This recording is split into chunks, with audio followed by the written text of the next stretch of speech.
The thing that's been guiding in the last 2 years has really been, okay, what is everybody building? And I've had the suspicion for years that 90% of people are all using 90% of the same components. And most folks aren't very open kimono with it. So if we want to build an industrial base, not reliant on China, which I think the writing's on the wall that we'll have to do that, what is everybody using? What are the core technologies and components everybody shares? Who are the people that are building those technologies? What are their values? Who are the people you need to talk with? Welcome to The Vertical Space, the podcast at the intersection of technology and flight, featuring deep dives with innovators, early adopters, and industry leaders. We are your hosts, Jim Barry from Celerity 05 and Peter Shannon and Luka Tomjanovic from Radius Capital. At Celerity 05, we believe that breakthrough air transportation capabilities come from leveraging current and emerging technologies, and that companies achieve profitability through relevant technologies, strong teams, and a deep understanding of the aviation market. Connect with global aviation experts at celerity05.com for feedback and recommendations to chart your path to success. At Radius Capital, we invest in early-stage deep tech that redefines what is possible in aerospace. We partner with founders building next-generation aerospace capabilities, from advanced design and development tools to the digital transformation of the flight environment, novel use cases and forms of flight, and the software and systems that make them possible. If this describes you, reach out. We're excited to connect. All right, let's dive in. Hey, welcome back to The Vertical Space, and Merry Christmas and Happy Holidays to our friends and listeners throughout the world. We want to thank you for continuing to listen in. We just received some amazing statistics on the popularity of the podcast, and we're pleased we're able to have important and relevant guests at the intersection of tech and flight. It's hard to believe, and we're delighted we just entered our 4th year. So we have another engaging guest this week with our conversation with Bobby Sakaki. Bobby is a leading expert in small UAS technology and founder and CEO of UAS Nexus, a consulting firm now working with the majority of Western drone technology companies. As we discussed in the conversation, Bobby is driven by and talks about the criticality of drones, especially given their role in Ukraine, and that he's concerned that the U.S. and Western industrial bases are not supporting or coordinating to ensure we have competitive and affordable drones, particularly with affordable components that are either built in the U.S. or within Western countries. To that end, we extensively discussed the requirements of, importance of, and impact from the National Defense Authorization Act, or NDAA, the Blue UAS program, and MOSA, the Modular Open Systems Approach. Bobby recently returned from Europe. He talks about how Europe is so different from the US on raising capital, on defense technology, and the pace of innovation. He talks about where the drone industry is struggling, how they're trying to solve these challenges, for example, with engineering, supply chains, and raising capital. He talks about the challenges of building the U.S. industrial base for drones, challenges of staffing, design, getting clean rooms, how we build components, for example. He discusses how he wants to preserve the U.S. quality of life, and that the lack of a strong industrial base for drones is potentially a threat. He walks through the drone taxonomy and tech stack. He discusses the autopilot and its criticality, radios, optics, and other components, and the availability of non-Chinese companies building these components. Should all components be made by each respective country? He mentions that in the beginning, we can't do it all in the U.S., nor should we have to. We discussed the NDAA, ensuring that critical components aren't built by certain countries, like cameras, batteries, magnets, motors on drones. We discuss NDAA versus Blue UAS. He discusses some of the areas the programs are different, for example, the company structure and what percentage is foreign owned. And we wrap up with MOSA and how it's working in practice, and reconciling the need for MOSA and a company's need for some level of competitive moat. Finally, he talks about what he sees happening in the next 5 years, including some of the more dominant use cases that will evolve or continue to evolve. Finally, he gives his top 5 companies he's most impressed with and why. Prior to launching UAS Nexus, Bobby spent a decade in the drone industry serving in various product leadership and business development roles for Ascent Aerosystems, Autel Robotics, White Fox Defense Technologies, and has advised various Fortune 500 companies, government agencies, and startups on drone technology and related innovations. Thanks, Bobby, for a terrific conversation. And to our guests, we thank you again for listening, wish you a happy holiday season, and hope you enjoy our talk with Bobby Sakaki as you innovate in the vertical space. This episode of the Vertical Space podcast is brought to you by UAvionics. UAvionics is the leader in low size, weight, and power certified avionics for manned, unmanned, and advanced air mobility aircraft. Let UAVionics help you achieve your goals, whether that be type certification, airspace access, or beyond visual line of sight operations. UAVionics has certified and certifiable communications, navigation, and surveillance avionics for your aircraft. So head over to uavionics.com or Google it to see how you can start flying safer and move your platform forward into shared airspace.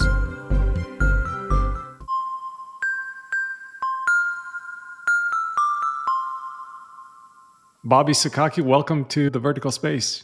Thank you. Really appreciate it.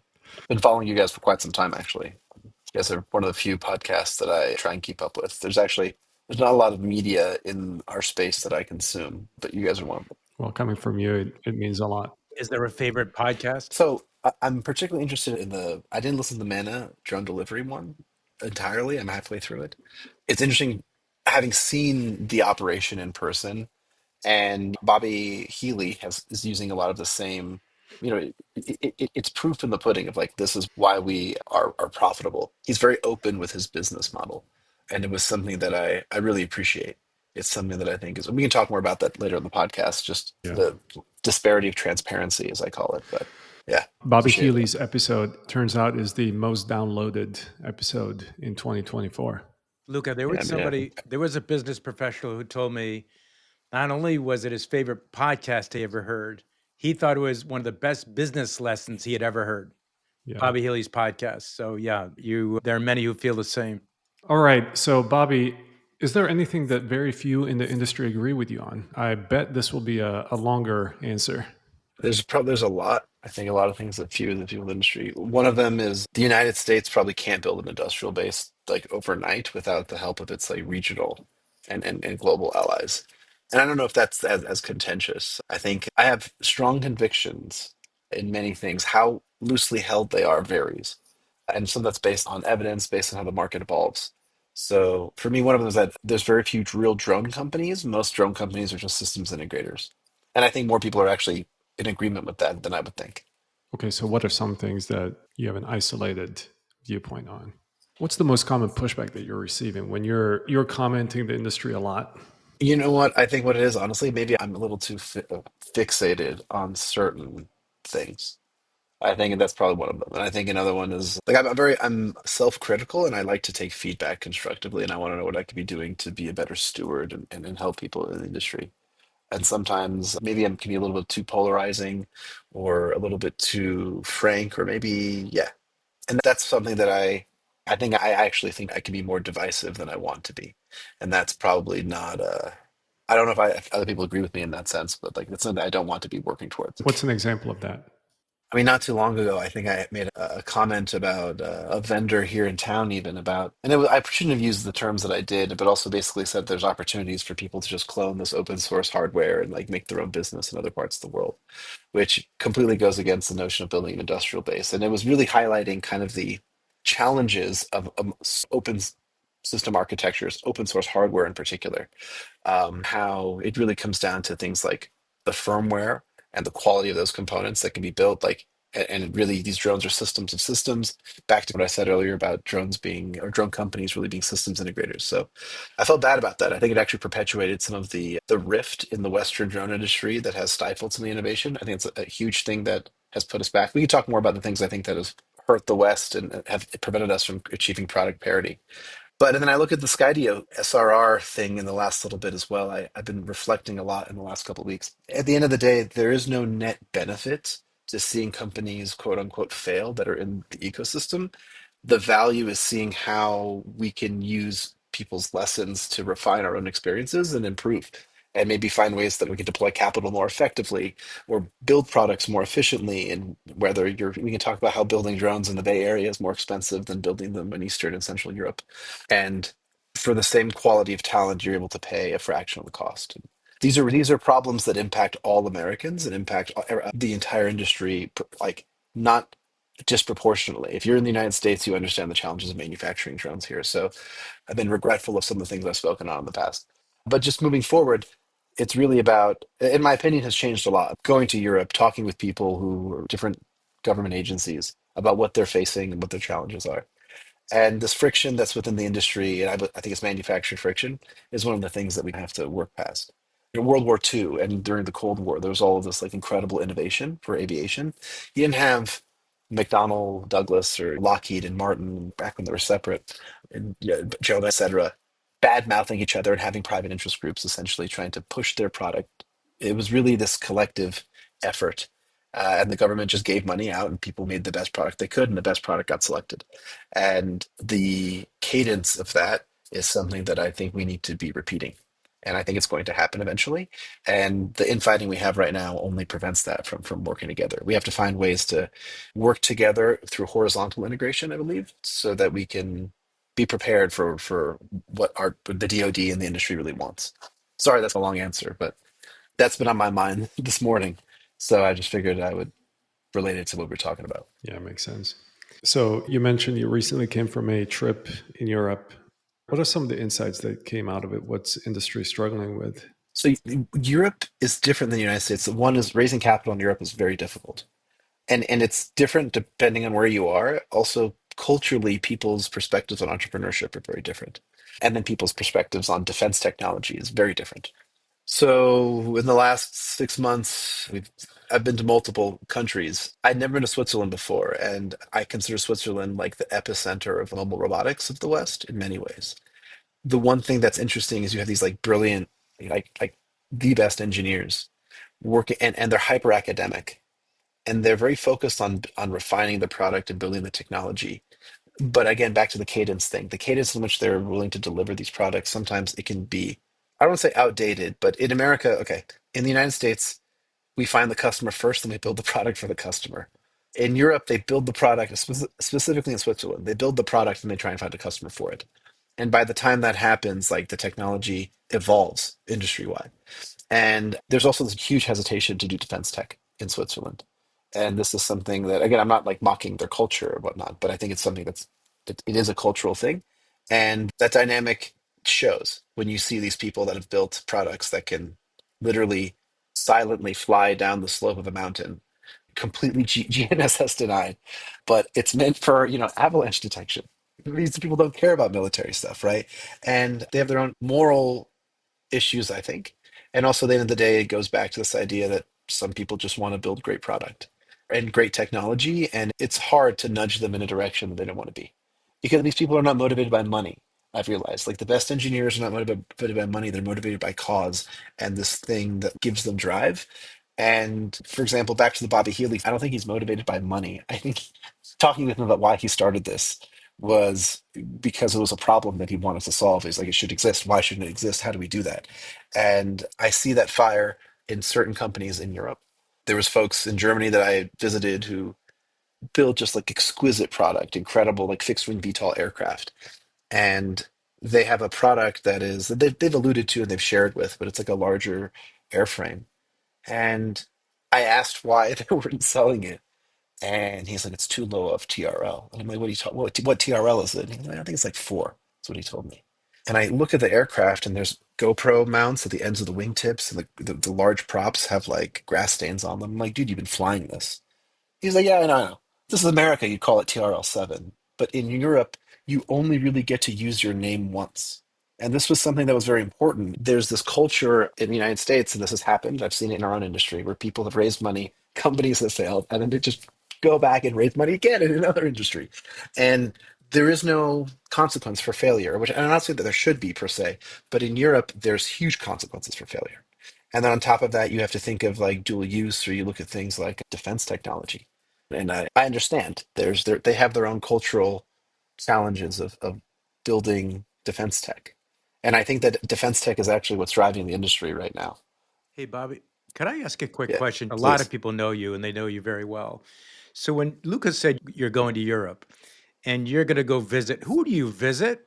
And then tell people what you ask of companies. What do people think of you when you're going to visit a drone company, let's say? Tell people a little bit what angle you come from. What makes you novel? I don't really know what makes me novel, to be honest with you, because like my angle has often been to figure out, like the thing that's been guiding in the last 2 years has really been, okay, what is everybody building?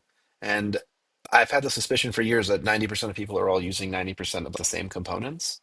And most folks aren't very open kimono with it. So if we want to build an industrial base not reliant on China, which I think the writing's on the wall that we'll have to do that, what is everybody using? What are the core technologies and components everybody shares? Who are the people that are building those technologies? What are their values? Who are the people you need to talk with?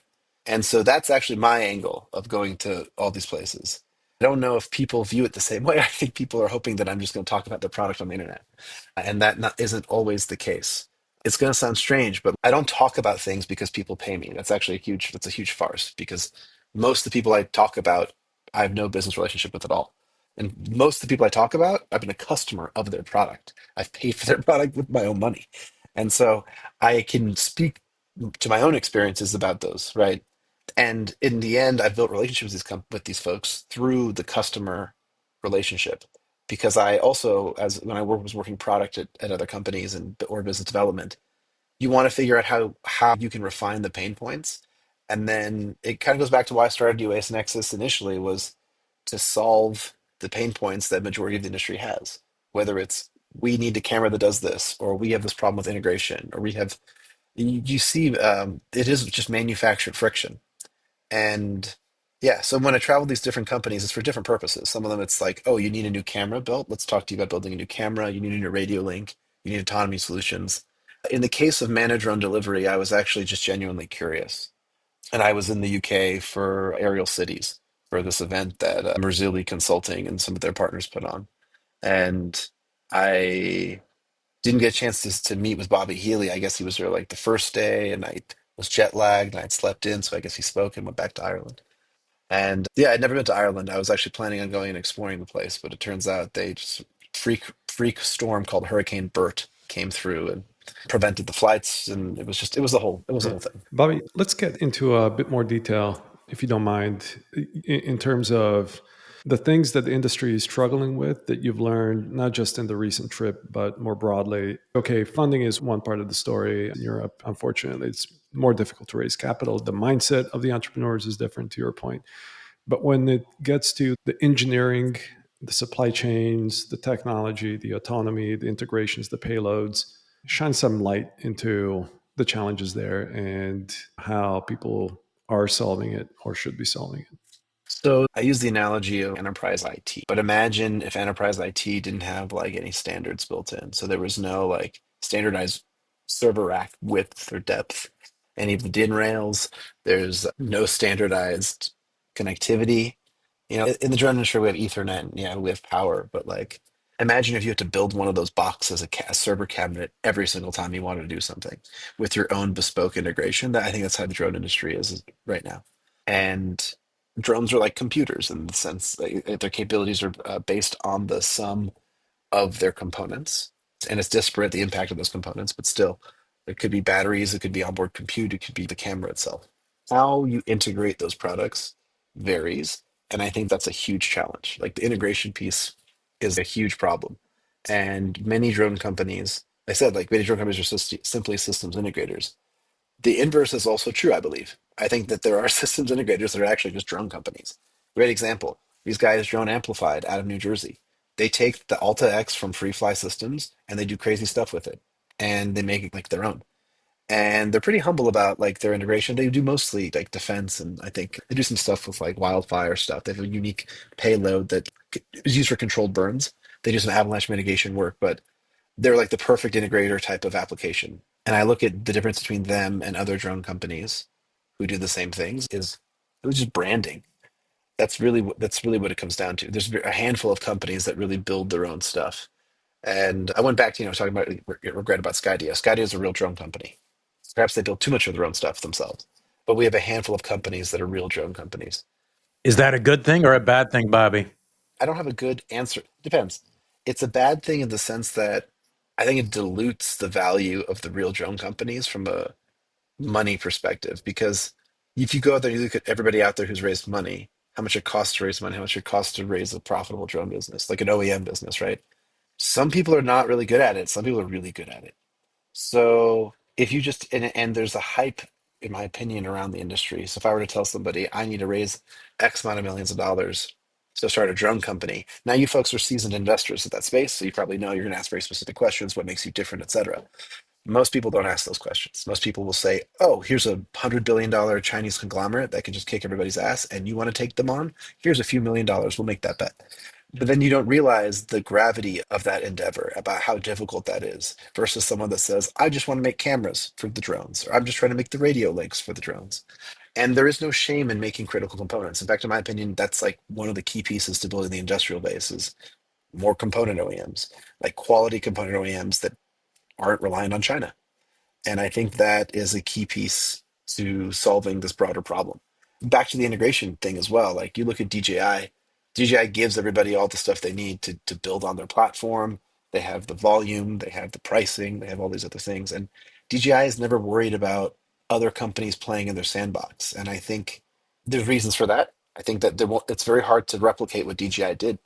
And I think DJI is actually not a very strong enterprise company. They're like an amazing consumer company and lifestyle brand.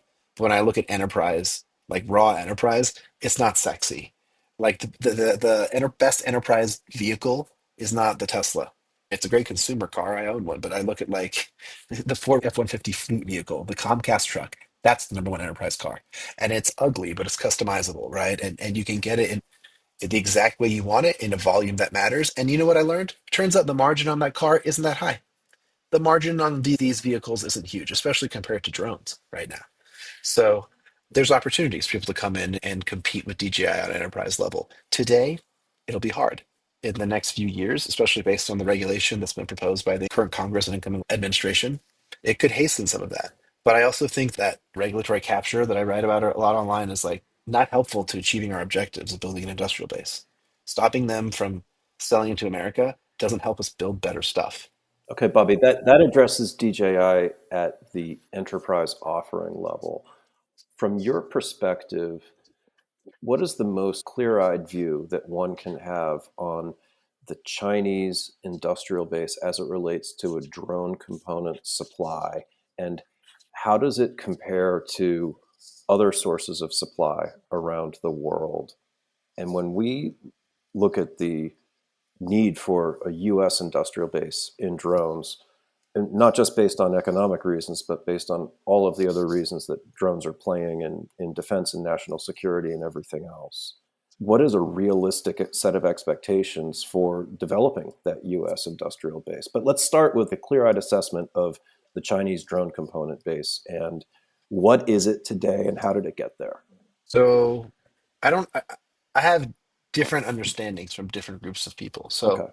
one of them is that the Chinese government built out the infrastructure to manufacture things at scale, which, in my opinion, is not controversial. I think many governments do that, and our government should do the same, right? There's the controversy of the influence of the government on individual companies. And from my knowledge, like, to be frank with you, and I have a lot of conviction, the idea that all of these drone companies are agents of the CCP is false. Are they subject to the CCP? Like, sure. Like, yes, that's like every Chinese company does that, right? So no one's denying that there's risks there. But there's like this idea of like nefarious intent that I think sometimes can get overblown. And a lot of it actually comes from cell phones, the cameras, the optics, the cheap radio chips, etc. Like the DJI OcuSync is point-to-point LTE. And so you have to look at where are those also being manufactured at scale, like in China. And then the challenges of onshoring this is, I think, really difficult in that one, there's a capability perspective, and then there's infrastructure perspective. So infrastructure is we don't have the semiconductor capability right now in the United States to do that. If they undo the CHIPS Act, it'll be even more difficult, in my opinion. But I think that building clean rooms takes quite a lot of time. It's expensive. You have things like tax incentive financing that are, I don't think they're guiding all the decisions, but if you look at where they're building these clean rooms, they're not building them in the most, I don't want to say like not affluent, but it's, like outside of Billings, Montana. Billings, Montana is beautiful, but it's not, Bozeman. And if you're building a clean room there, you have to then think of like, how are you going to staff that facility and the types of people that you need? And so I was actually having this conversation with my dad. My dad is way better than I am, like when it comes to drones. He's better than that when it comes to clean rooms and HVAC and semiconductor design. That's like what he's been doing his whole career. And he has an accent. And he was in Billings, Montana. I shouldn't laugh at this because he was telling me the story about how America's just how we need to build industrial base. And he was asking about work. And my father, I should tell you initially, was not supportive of the drone thing. He thought it was ridiculous that I was interested in this for work. I should have been a lawyer. So he was like, he was telling me how he was proud of me, what I was doing, and what the purpose of a lot of my work is, and how I want to basically help create an industrial base for drones in the West. And he told me that it was a ridiculous idea and doomed to fail because of these smaller challenges of not only is it hard to build these and like to get the approval to build these in certain places, it'll take years. Then you have to staff them. And he told me the story of he was in Billings at the Home Depot loading his truck and somebody yelled like some crazy racist stuff out of his truck, told him to go back to where he came from and called him like a camel jockey or something like that. And then and he's like, dude, you need somebody that looks like me who's designing the damn thing for you guys.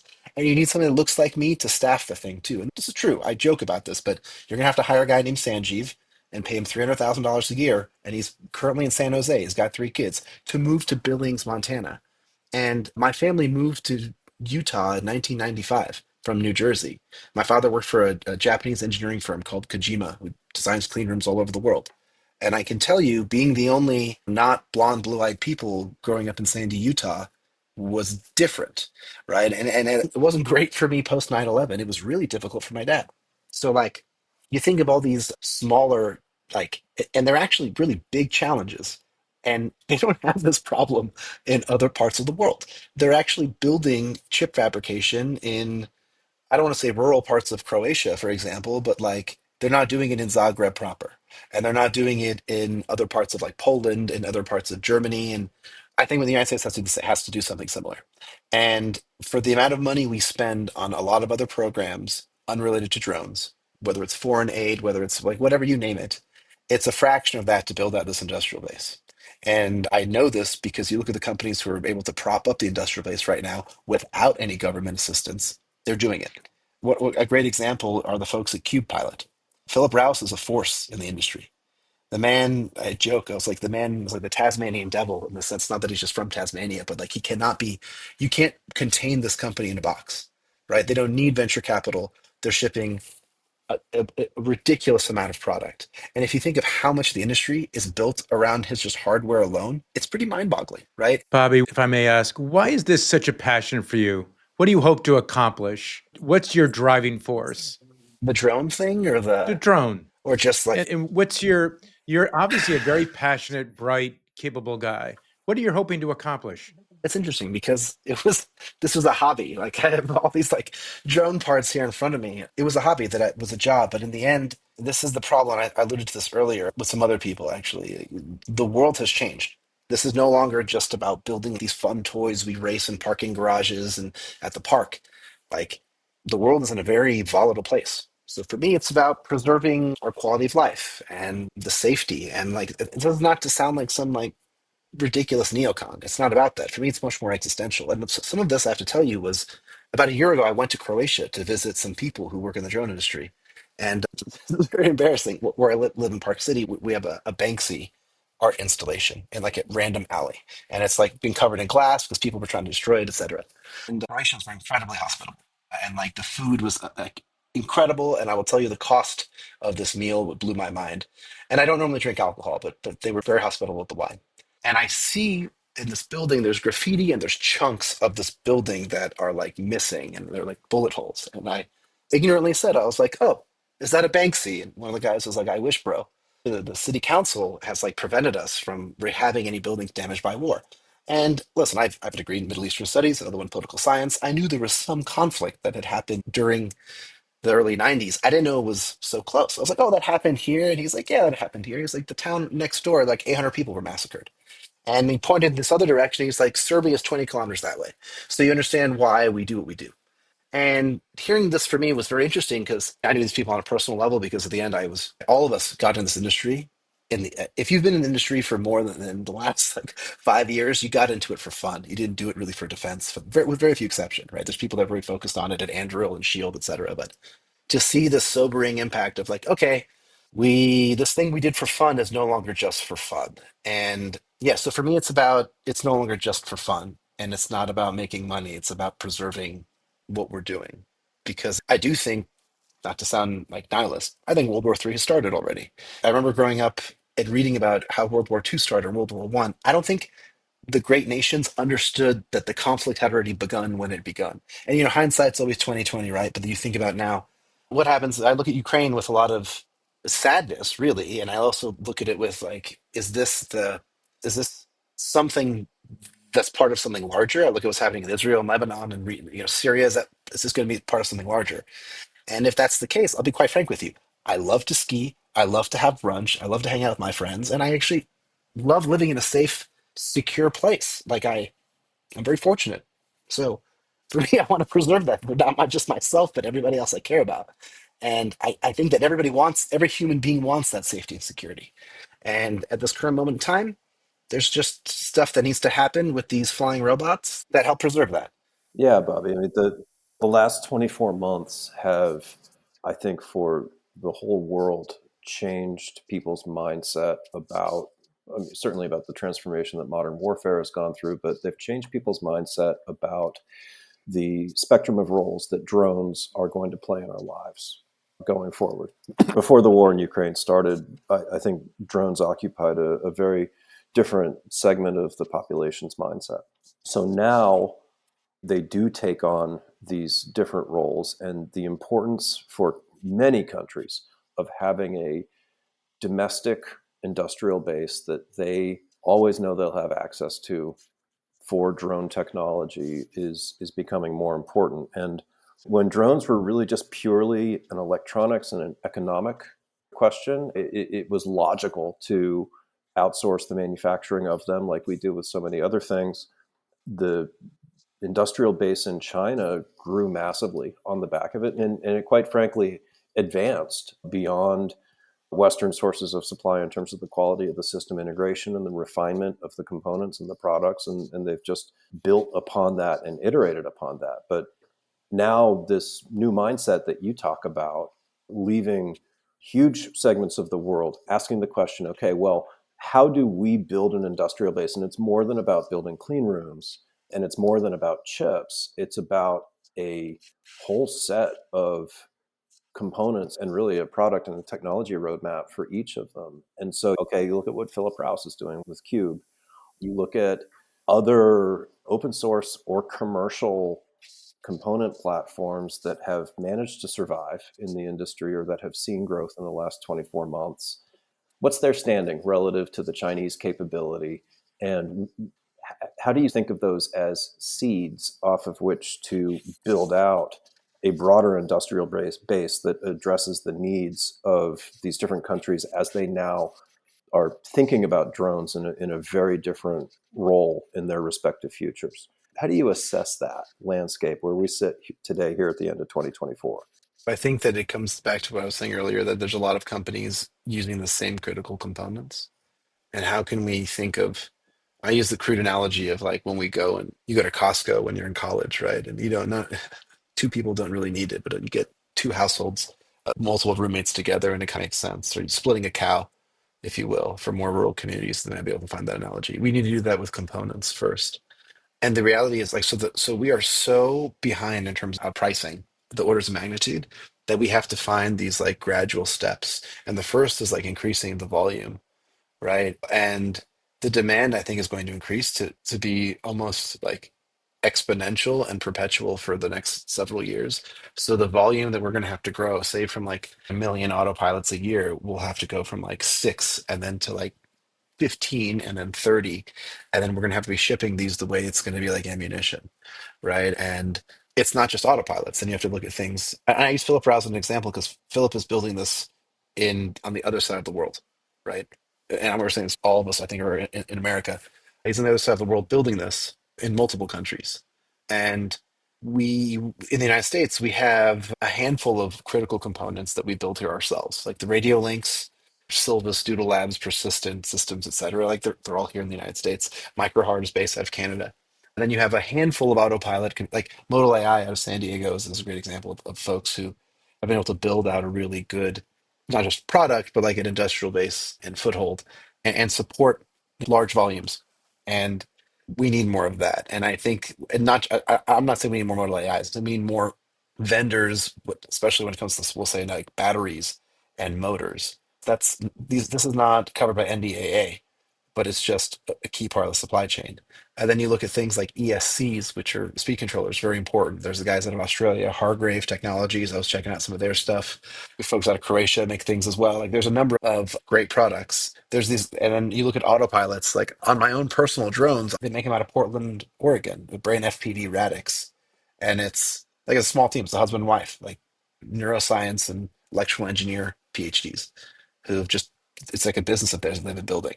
And I just think of these small boot every company that I've basically listed, I'm pretty sure hasn't raised venture capital. They've some of them like Silvus have had private equity buy them.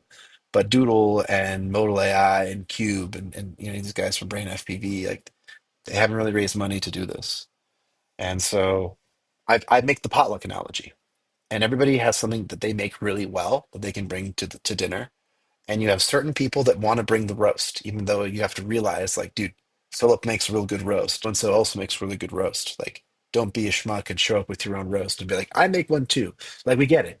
But everyone's been eating off of his thing for the last like several years. You make great mashed potatoes, man. Just keep making these amazing mashed potatoes we all want to buy. This is literally the analogy I made to somebody who actually took it, I think, very personally and was very offended. But it wasn't that they don't make good product. It's the notion of like, and I'm not, forgive me, like I'm not one to tell anybody to do anything, right? This is just, I spoke out of line in telling this person that he should just focus on building this one component rather than focus on his autopilot, which is a phenomenally high quality product.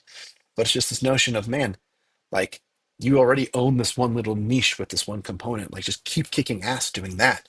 And then how can we scale this so that it becomes cheaper and cheaper and your margin grows as a result? Yeah, so I think that it's going to take some time. I think that there's opportunities, for example, to identify the critical components that the majority of drones are built on in the West, and then double down on scaling from those vendors. And I think that the various governments should be investing in it. I know that they are. I know that there should be more collaborative efforts by matching funds, and I think there should be some sort of like consortium, if you will, that helps manage this entire effort. And you see this with other countries like ACSL, Japanese drone manufacturer is a consortium of these larger industrial partners within Japan. We need something like that in the United States. Bobby, can you round out the rest of the drone tech stack, the rest of the taxonomy of the Yeah, for components? sure. And let's go through them. And for For each of sure. those components, what's the criticality in terms of dependence on foreign supply chains? Yeah, so the autopilot is like the brain, basically, and some of them have built-in compute, some of them don't. And the compute gives you extra capabilities. GNSS denied, it lets you process video at the edge, etc. But the autopilot's very important, and it's a critical piece. And right now, there are, like I mentioned, Philips and others. There's options for folks in the West to have a non-Chinese autopilot. Obviously, it's more expensive than Chinese autopilot, but if you think about it from a total bill of materials cost, depending on what the component is, that disparity between NDAA or non-Chinese is more pronounced. So radio links are actually one of the ones that I would say is the most pronounced. Same with payloads. ESCs are something that you'll probably will pay twice as much for non-Chinese versus paying like 5, 10 times as much for non-Chinese when I want to talk about like a camera or a payload, right? So the ESCs, we have motors which are absolutely critical, right? Most of these motors are Chinese, Hong Kong, which is China. And there's a handful of non-Chinese options, but then in terms of motors that are $10, you're paying $40 a motor. So that becomes more expensive. There's some options in Europe. Then we look at the radio link. This is where the like that and payloads are the two, in my opinion, the two biggest pain points. Radio links in the United States that are NDAA compliant, generally speaking, cost around $1,000 and up per module. Microheart's probably half that. We'll say five. And if the Trump tariffs go through, add another 20%. So we'll say $500 per unit. So we'll say, I don't know, $1,000 total for the air side and the ground side. That's just for radios. Conversely, you can buy a DJI OcuSync 3 unit for 200 something dollars, and the goggles have it built in. And the HearLink, which Philip also makes from Cube Pilot, that whole unit is a controller that has a screen, the tablet, air unit, etc. Two of them, ground and air side, and it's 899 or $1,000, like depending on where you buy it. And if you were to get that same type of performance NDAA, you'll be spending over $10,000. I'm not kidding you. It's like extremely expensive. And we have to look into that more. And I think that there's a handful of companies in the United States that kind of hold the keys to the kingdom And if you look at from the supply chain perspective, are they piggybacking off of larger semiconductor firms, whether it's Intel or Qualcomm, et cetera, or is it something that they have built very small, bespoke? They can't scale unless there's like huge investment. And then also, to be fair with you, some people, if you know you make the best pizza in town, like you can charge a lot for it. It's like knowing you have a great restaurant or a great whatever. There's a premium for these products for a reason. And that unfortunately has created this issue where not everybody needs a military grade product. If I am just Johnny Roofing Company, I don't even probably even need a Blue UAS system. But now these poor folks are calling companies who are Blue UAS vendors and being like, hey, I do roofing. I want to pay for, I need something like this, but why is it so expensive? Or where can we cut costs? And these are not good customers for these startups because this roofing company is going to buy like one or two drones at a ton of money. They're only used to flying DJI. So they're going to have a ton of problems. They'll need a ton of training. They'll want a bunch of support. And the juice is not worth the squeeze for these startups that are often not profitable to begin with. So, yes, I hope that was a long-winded answer, but I think of every single bit of the tech stack of what can be done and what needs to be done. Oh, payloads. This is the biggest problem is like the optics. Teledyne FLIR makes the best thermal cores. They're also the most expensive. There's a handful of companies making cheaper solutions. This is if you want ISR. You look at gimbals outside of China, handful of companies, probably can count on my one hand, handful of companies in the world that can make it. Gremsy, Vietnamese company, makes NDAA compliant stuff also in the United States, and they have done a phenomenal job of like cornering this market because it's relatively low cost and it's high quality for what you pay for. And compare that with the super high-end Israeli or European made or stuff made in America by Trillium, et cetera. Yeah, you get what you pay for, but there's this idea, I think, of do you need 100% of the same capabilities, or what if you got 90% of the capabilities for 20% of the price, 30% of the price? Seems like a good trade-off, especially when you look at the drone's bill of materials and how much margin the vehicle OEM is making. Because the more expensive these components cost, the more the drone will cost. And sometimes if it costs too much, then the margin's not there. And this goes back to what I think I said earlier in the podcast about integrators versus drone companies. And if you look at automotive, there's a lot of systems integrators out there. And aviation, same thing. And apparently, they're not making a ton of margin. They're not making 40%. They're making like 6 or 7 or 10% on a really good day. And I think that, I don't know, but I think that there's a argument to be made that perhaps the drone industry will and should shift into this direction eventually for us to reach the volume and the scale that is needed for us to have this like critical mass and meet the need by the DoD. But that may not meet the appetites of certain investors who are looking for like huge return on investment because some of these companies, like I know the margins some of these companies have, the margins are huge on the components. Other folks, especially in the United States, margins are not huge. And this comes down to this bigger issue, like it's not just a semiconductor, but like it's expensive to live in the United States compared to other parts of the world. And that cost of labor means that the products cost more. On a typical enterprise drone, what is the content of Chinese made parts? So non-DJI, I mean, so generally speaking, I think that you have a lot of people building pretty good NDAA compliant stuff, but the motors are generally Chinese, the battery packs often are Chinese, and then the radio link, depending on which one it is, the lower cost solutions are Chinese. On the cameras are interesting because the Chinese vendors may make good product, but they're like not easy to work with at all. The support is horrible. So it's not even like I don't think they have the same leg up.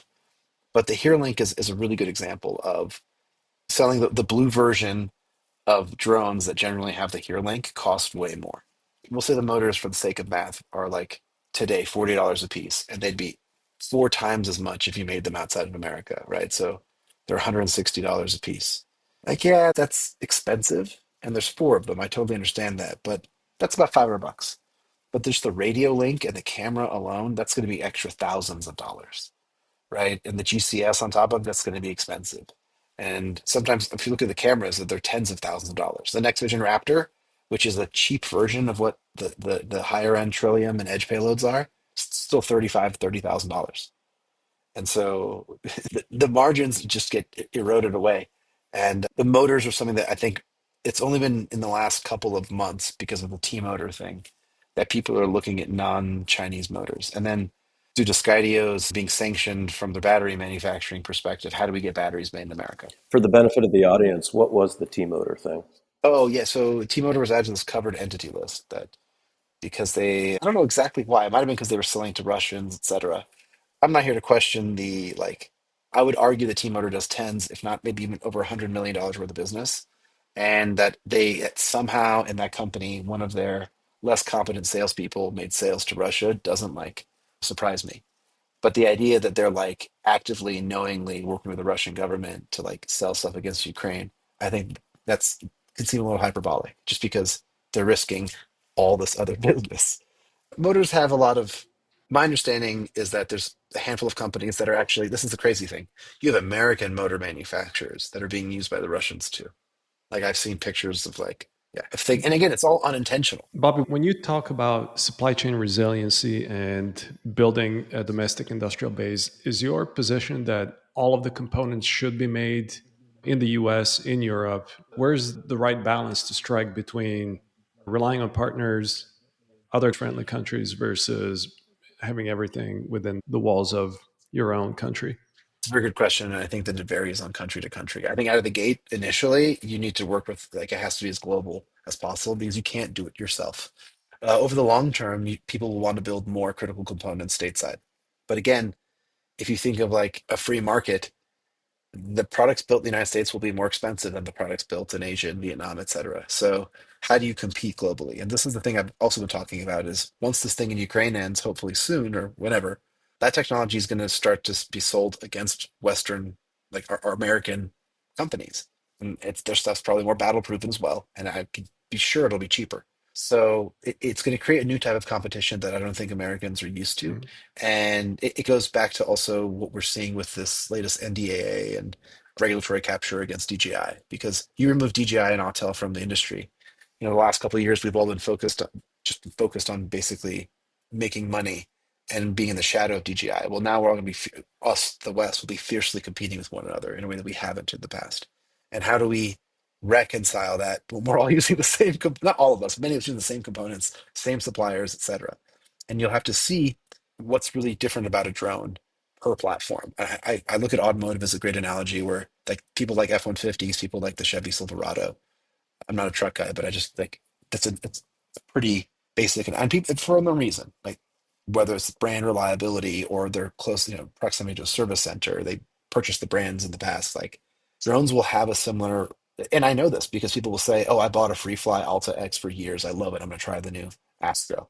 Or people who XYZ brand, right? I know this because there's this type of social currency associated with the product, and people within industry, especially public safety and defense, they talk to one another whether or not they work for the same agency, even in the same country. But people want to know what the best kit is. So they'll say, I love this, I use this.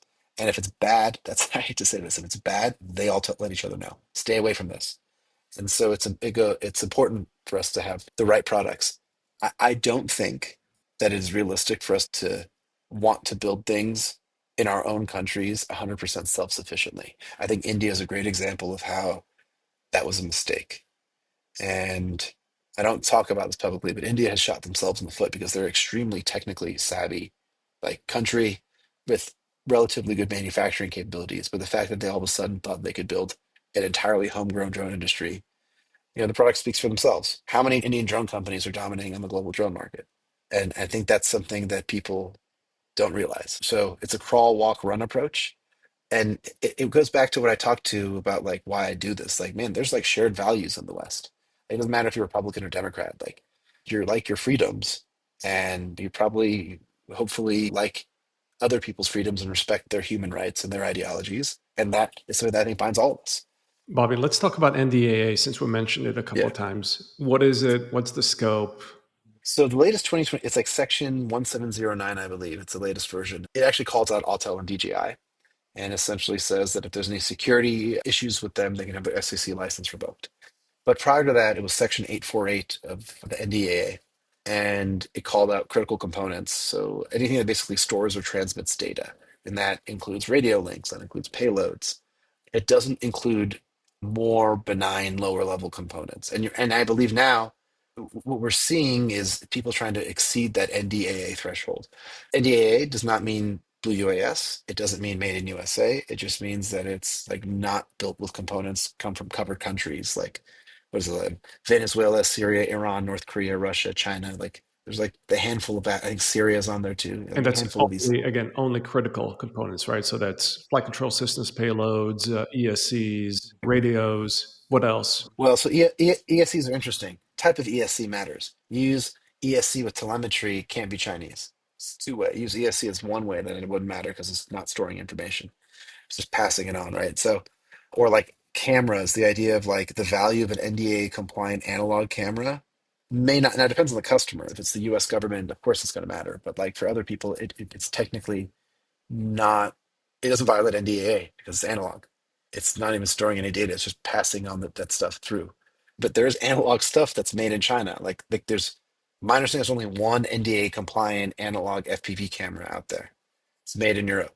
And it's like the only one. And people don't realize like how hard it is to actually do that compared to when the rest of the industry is all of us, all my FPV rigs currently, they use a Chinese camera that cost me $30. But the fact that these folks in Europe were able to pull it, and yeah, it costs more than $30, but the fact that there's zero Chinese components in this thing gives the like warm and fuzzies to a lot of these more security concerned folks. So NDAA, there's small nuances like motors aren't there, batteries aren't. But if your batteries say have like a BMS that like store cycles, like yeah, you don't want that chip to be Chinese. So yeah, there's a whole, it's one of the things we do at UAS Nexus is like do this consulting on NDA compliance and bill of materials audits, helping you find alternative components to the critical components that might be in violation of NDAA. And on top of that, I should mention a lot of these NDAA certified components, people self-certify unless you've gone through the whole some sort of formal audit by preferably an accredited organization like who the DIA uses, like Darkwolf. It's really just a self-certification, and there's I think risks in that as well. Given the complexity of the supply chains and how layered they are, tracing critical components down to their smallest elements can be particularly a daunting task. So, first of all, how is country of origin defined? Well, so it's supposed to be 50% or more of the summation of the components, right? But it actually, when you think about it, like this has blurred the line because you look at a drone, the value of the product of many drones, the camera alone is more expensive than the rest of the bill of materials. So you could have a Chinese drone, and I think this was happening in the past, Chinese made drone, but American made payload, and oh, it's more than 51% of the value. Oh, it's made in America. And then they've clarified some of this. But the country of origin, like some people, and this is where it's subjective. Some people will say, well, the PCBAs can't be made in China. Dude, like a lot of PCBAs are made in China. Like that, I hate to say that. And so I don't think that's an actual like rule. It's just some people's different organizations have different thresholds for what they consider to be permissible or not. It's like saying how clean is not clean enough, right? And I think some people have an unwarranted perception of, like I earlier, the roofing guy. If you're in defense and you work in intelligence, yes, I understand. But you're like the Department of Interior or you're just like a firefighter. Like I understand why these folks are using DJI products. It just the writing is on the wall. It's a great product. It's cheap. It's accessible. The performance is amazing. So, when your clients come to you asking for help with NDAA, what's the most common issue that they have, and how is that resolved typically? Initially it's really has been like radio links and cameras, and like many people are using the here link because it's fantastic. They want a different solution, and I don't think many of them understand like, okay, this is going to cost a lot more than what you've been used to. You've been spoiled with the here link. Second would probably be cameras and optics, and lately it's been motors and batteries, and this is also like you don't really need to have it, but after what happened with Skydio, I think it's made people pretty panicked. Would you say that NDAA is adequately mitigating security risks? NDAA is mitigating security risks. The question comes down to someone told me, actually, the guy who raised all of the red flags about DJI's security thing, Kevin Finister, he's like, man, nothing's 100% secure. I'm like, what? He's like, nothing is 100% secure, whether it's made in America or made in China. So it's like, okay, then what's if it's theoretically possible, then what's the point? And I guess it goes back to this notion of values and who do you trust? I trust Apple to not be doing the things that I would hope they wouldn't be doing that DJI was caught doing. And or the same could be said about Facebook or Google or you name the large tech company or what have you. So Yeah, I don't know if it adequately addresses security concerns. I know that it adequately addresses the need to build an industrial base because it's like, hey, man, you say we have to build to the spec, but where are you going to get all these parts? Oh, there's only a handful of these people in these disparate parts of the world on these separate hemispheres. Well, we better figure something out to build to bring some of this more stateside or in a way where we can connect the dots globally and just not be reliant on China. Because I look at batteries, it's a great one. Like China wants to cut the plug on batteries.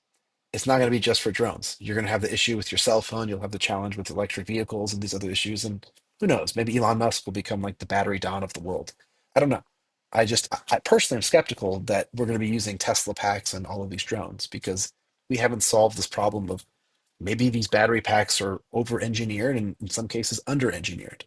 I don't need a $40 battery pack for a drone that's going to fly one way 10 minutes. I need like a $5 battery pack that's super reliable and maybe doesn't give me the same performance. But anyway, so that we can talk more about that probably another in person or another call. But the batteries are a big one. Where are we going to be getting the magnets? These like screens that people are using. And I look at like I'm looking at my cell phone right now. Until Apple figures out how to build that super reliably outside of China, we're going to have some challenges. The AirPods are made in Vietnam, I learned. I mean, it says in the back of them, but turns out Autel drones are also made in Vietnam, every single one the last year and a half. And I think you're going to start seeing manufacturing capabilities in other parts outside of China. And there'll have to be, unfortunately, more scrutiny on some of these products. Oh, is this depending on who it is it just a front for a Chinese company or not? And I think there's been examples of other companies in the recent drone news who've come under scrutiny of licensing product or using product of other OEMs and having it manufactured outside of China. On that note, Bobby, in NDAA's language, what is a foreign made part? Is it one that is designed? Is it one that's manufactured? Is it one that's assembled? That's any of it, design, manufactured, or assembled. So a big piece is you can build a drone, and for example, the plastics are fine, right? They lay out these certain components, but say you were to build a drone largely out of all NDAA compliant components, and then you were going to have Chinese nationals build that drone. That would not be okay. And you would have them load their own software on that drone. That would not be Yeah. okay. When did this language first emerge? Was it 2020? There was a version before that actually had come out. 2018, I believe, was one of the first ones. And then really Section 848 was the thing that kind of changed it all, where they started to call out the specific And components. when was this? And this was in 2020. 2020, And you yeah. started to also, yeah, and then this was also on top of like the DJI state bans in like Florida and other places. So there was like a cascading effect of like, oh, these Chinese drones are nefarious. So I guess my question is, since 2020, how have you seen the domestic supply chain evolve as a result of this NDA that came on the scene? Yeah. So the supply chain, in my opinion, hasn't evolved nearly as much. The thing that changed it all was Ukraine. The Ukraine thing started to be, and as Peter was saying, like last 24 months have been huge because now, and I'll guarantee you by the time this thing airs, there'll be even more restrictions on Chinese exports of drone related parts. So nobody thought that these drones would be so effective and on the battlefield and the demand would be so huge. Most of the stuff in Ukraine is still coming from China. So if the Chinese start to, cut off the sale of autopilots, for example, there's going to be a need to still make those and provide them for Ukraine, et cetera. And I think that's going to happen. And the same will happen for batteries and motors and other things like that. 2020, it was really just about DJI. The Ukraine thing is what changed all of Mhm. this. So how is Blue UAS then different from NDAA? So Blue UAS is like it's like its own certification, which is, I would say, even a higher level than NDAA in many ways. And the thing about Blue UAS, I hate to say this, is like, I'll take a step back. DIU is very important, very critical in helping the domestic drone industry. But Blue UAS has gone through different forms and different, I think, efforts. And the program, I think, is not going to have the same reception that it had in prior years. And I say that for a few reasons. Initially, the credentials in which they were like based on was very clear. It's like, all right, it's built to NDAA compliance, the software is secure, and the drone is like, I shouldn't even say not even terrible because some of those drones that were initially picked on the blue list, like they aren't even the company's not even in business anymore. But the latest bit of what's happened on the blue list for the latest refresh, I think has caused a lot of frustration for companies and component OEMs. Elaborate, please. Yeah, there is opacity in which these products have been vetted. I know this from people who were there and people who've told me who were people who were evaluating the systems themselves. And there is like presumably every single product that was shown embedded is NDAA compliant. But then the question is like, oh, well, does it have the capabilities that I need? And can it go through the cyber penetration testing that is provided to be extra secure? Because NDAA compliant products don't have to go through the same cybersecurity requirements as the Blue UAS product. But then there's things of like I know there's a number of platforms that were on the blue list that will no longer be on the list once this new refresh goes through. Their ATO will not be renewed. And the reasoning, like I have not heard a good reason from or any reason from anyone about why that's the case. And so the concern to me is like, oh man, like if I'm drone company A and I have had a system or more systems on the blue list, I've pre-sold or I've sold a bunch of systems to customers expecting to be on the blue list, and you're telling me that I'm no longer be on the list, or you can't tell me why, I'm a lot less likely to want to work with you in the future. I'm a lot less likely to want to go and do other things. And this is a huge problem because the blue list itself is just a simple certification. What I'm learning more and more is that it's actually causing this is not to DIU's intent at all. It's all unintentional. It's causing a ton of confusion and in some ways detriment. So people think they need a blue system when they don't, for one. Companies are forced to spend a ton of R&D to build the blue system for customers that don't actually exist, right? Or they think might exist. And on top of that, there's actually on a program of record problem, which I didn't know this. This is the other thing that changed my perspective the last several months and weeks. There's no sustainment with the Blue UAS program, which means there's no training and extra parts. You're just paying them like MSRP. So what you have is certain forces and organizations in the US military and DoD and around the world who are like, we're only going to look at Blue UAS product. And other groups within that same organization will say, no Blue UAS products at all. Because what you're having are individual folks buying small batches of drones without the training, without the sustainment, and it's causing problems. And if you think of it from a drone company perspective, these guys are strapped for cash. Of course, they're trying to make a sale. But then you think about it, oh, we sold two or three drones to this some special forces unit, and they hate it because they didn't pay for the training and they didn't do all this other stuff. Like that's not a good experience for anybody. And then I look at the issues of like, and I know a number of companies that applied for this latest refresh that were denied. And some of the companies from components to also vehicles themselves had other systems they make that like one vendor, they were like, man, we got on the list with all these other products, except the one that does 90% of all of our business in DoD is the one that didn't get selected. Like that's not good.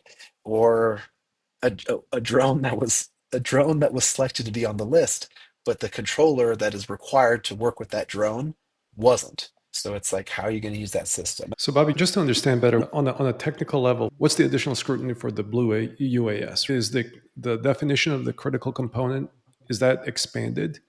Does it cover more, or in what way is it more scrutinizing? So this is the challenge: is that historically it hasn't been it has been just kept to NDAA, and there's a cybersecurity element.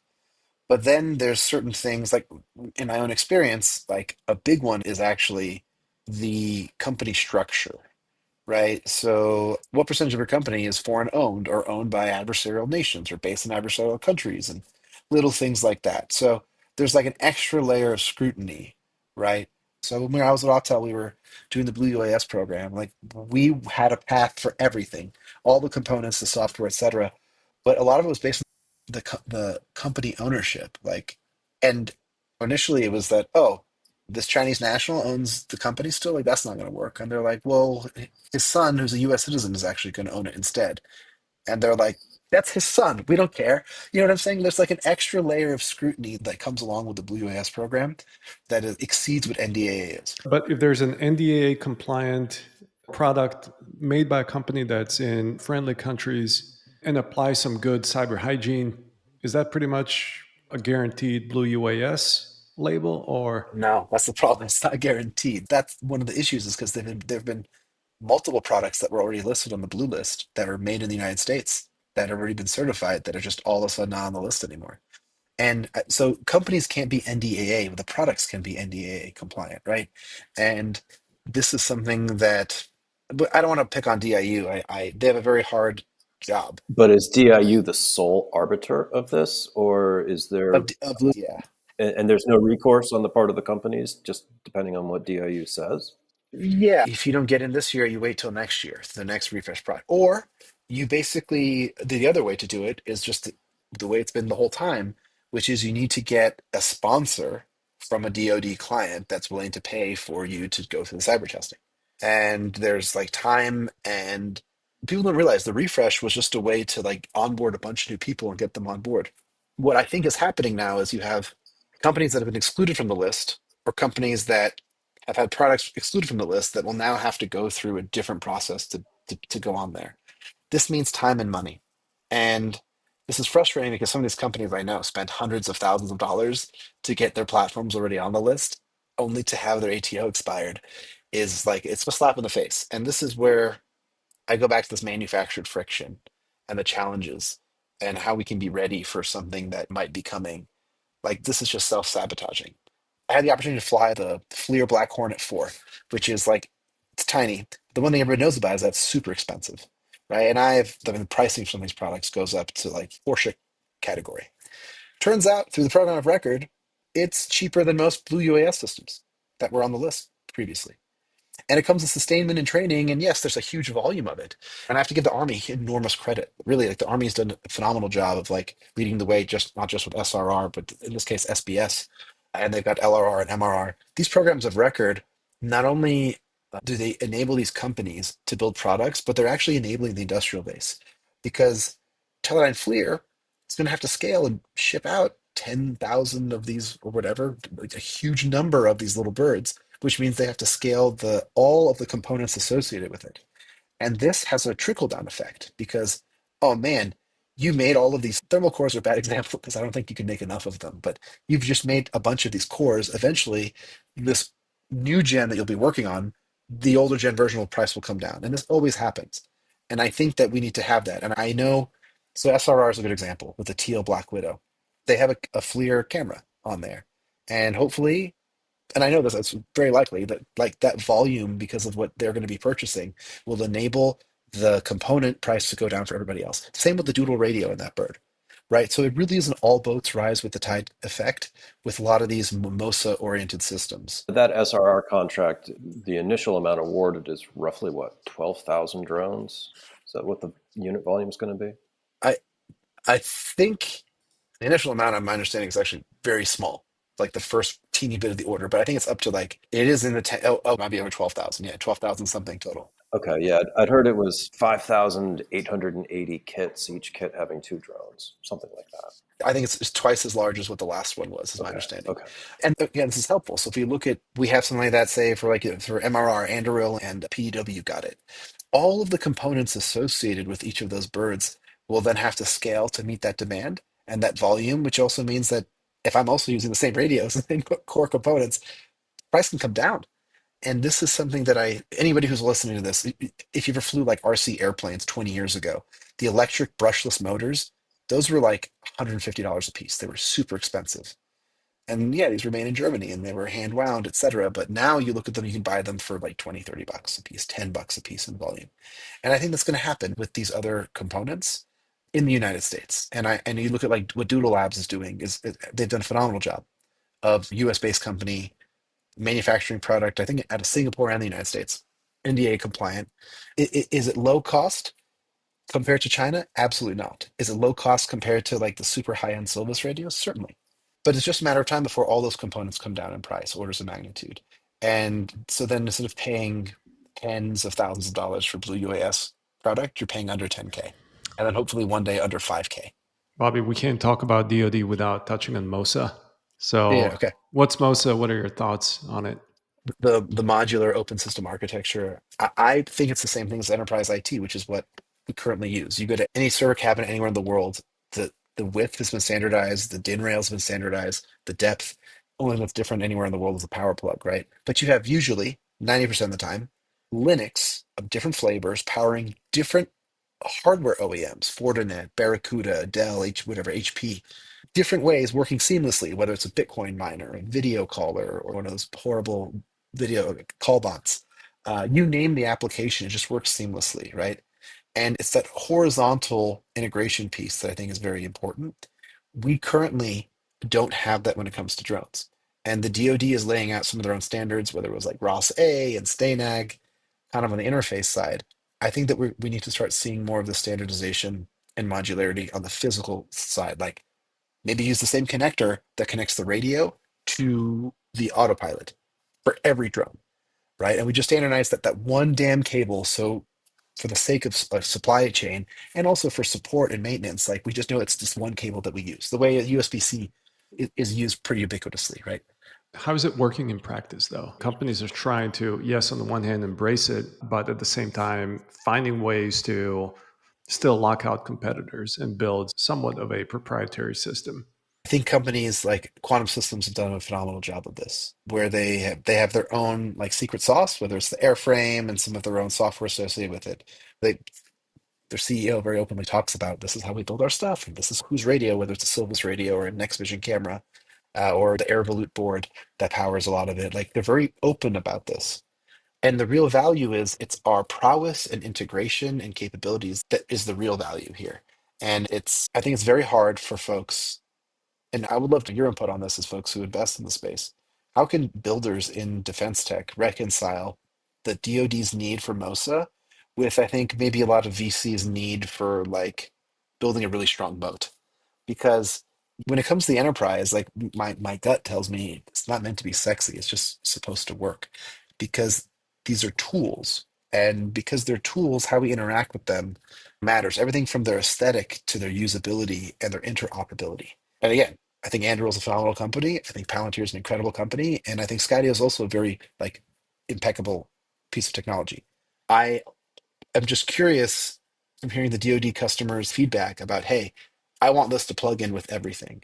And the thing about, and I shouldn't use Anduril's example because I was for the last several years critical of Lattice's one-way integration. Well, I think a few days ago they just announced like an SDK, so you can now integrate two ways, which actually enhances and perpetuates this MOSA, right? And I know Palantir is doing that AIP thing where you can build your stuff on Palantir's platforms. I'm going to pick on Air Environment for a second, who is not very most focused, who historically has been building things themselves. And I think it's a result of them not having any competition. I look at what Edge Autonomy is doing and also building some of their own components, but the interoperability really shines.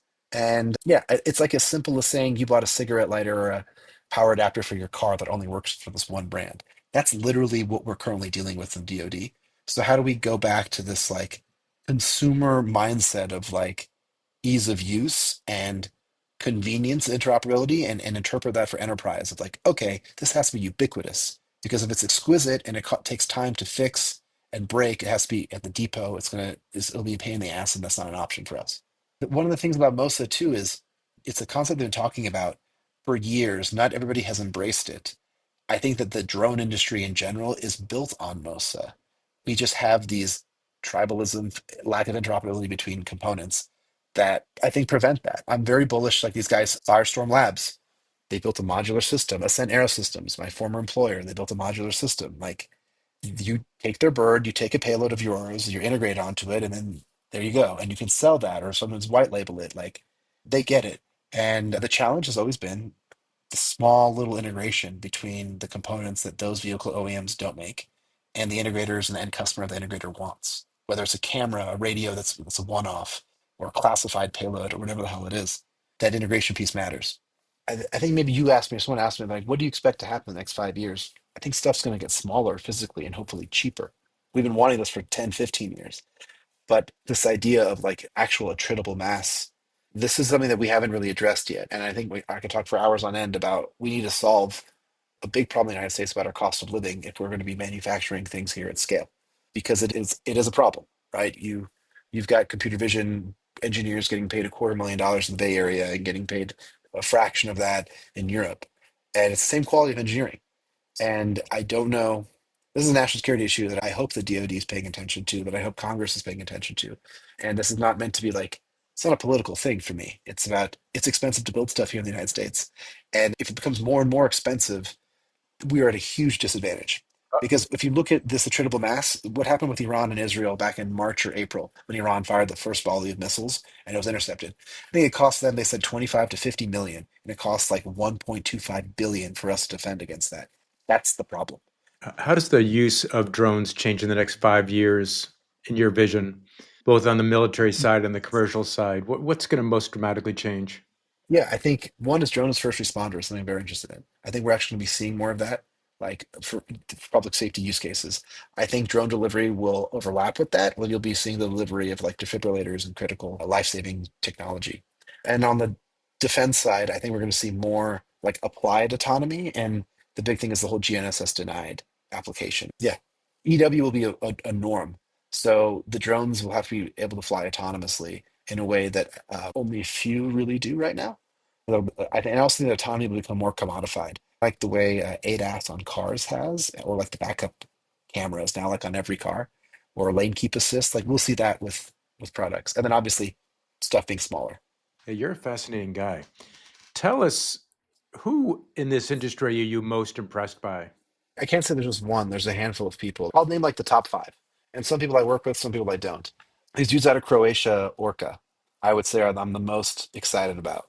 I was one of their customers when I used their FPV goggles. People don't know this. The goggles are the hardest part to make, and I was a skeptic, and I was like, "There's no way these dudes in Croatia are able to make goggles. I'm not going to fund their Kickstarter. They're just going to run with the money." And I was wrong. I ate my words, and I consider them to be the single. Like I think they're going to be the next big thing, and I think everybody who works with them knows that. Quantum systems, I'm extremely impressed with the quality of engineering, organization, the focus, the execution that their U.S. team and their German team also has brought together. Super impressed with. Modal AI. I mean, these guys have just been doing something super quiet, just staying very focused. I think they've cornered the indoor GNSS denied, GPS denied market with their tech stack. I posted some videos on Tethered, the Cube Pilot Cube node. It's like an autopilot SOM essentially that's the size of your thumbnail, and it's going to be like $40, and it's all NDA compliant, and you can make millions of these a year. So this is also really impressive. There's these guys, Spleen Lab out of Germany, that do the autonomy for a lot of. They did it for a bunch of self-driving car companies that are well known, and then they've been doing GNSS denied navigation and precision landing. Yeah, I'm very excited about them. I work with these guys, Gremsy out of Vietnam, who make gimbals, but now are starting to make payloads, and I'm excited to see some of their stuff come out and enable the rest of the industry as well. And when you came on the podcast, you were thinking, I'd like to make sure there's one message our listeners most take away from this conversation. What would it be? And drones are hard. I really have to think about the drones are hard. People, I'm going to joke about Bobby Healy being like, "Oh, it's not that hard," because the entire time I'm talking to him, he's like, "Oh, it's just software." It's like, yeah, for you who's built a bunch of software and the software you've built, like it's not that hard. Drones themselves, the robotics themselves, this is very difficult. And I think that if people realized how hard it was, they would reconsider investing and also not just their money, but their time in the industry. Because once you go down this path, you'll be like, oh God, like what the hell have I done? So yeah, drones are hard. Many people have said this, but it really is. This is a very difficult problem to solve. Bobby, thanks so much for joining us. Thank you so much for the opportunity. All right, that's a wrap for today. Thank you for listening to the Vertical Space Podcast. Reach out if there are topics that you would like us to discuss, and goodbye until the next episode. Unless mentioned, this podcast is in no way endorsing or promoting any person and/or company mentioned, and all opinions within the podcast are solely that of the presenters. The Vertical Space makes no guarantees, warranty, or representation of any information given in this podcast. Any information given is for informational purposes and should be used at your own risk. This podcast is for general, educational, and entertainment purposes only.